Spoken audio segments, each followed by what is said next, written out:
This is the Donna facility I'm at this morning. I had an early morning breakfast with Border Patrol, then came to the Donna facility where unaccompanied minors and where families are being held here.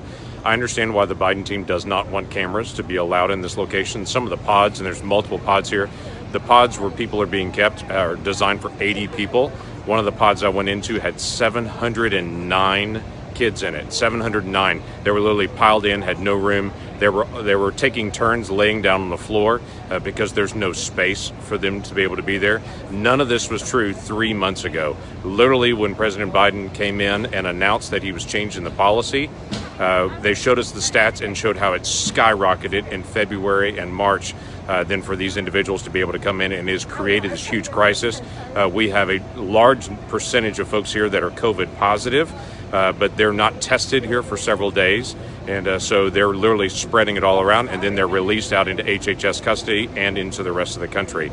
They've also had, starting last weekend, numbers so high, they literally couldn't process that many that were coming in.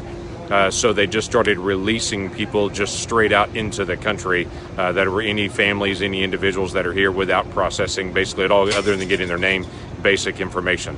There's a reason that President Biden is not wanting the information about this facility and other facilities to be able to get out.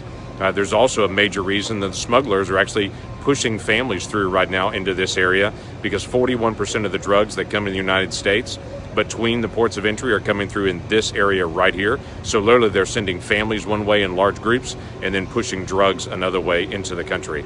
This is a massive crisis that's going to be rolling for a very long time in the United States, with the amount of drugs that are going to flow through freely and the amount of criminals that are able to move around while the Border Patrol are distracted these large groups of families, and while half of the Border Patrol for the entire border for this region are all here at this facility processing individuals rather than taking care of security at the border.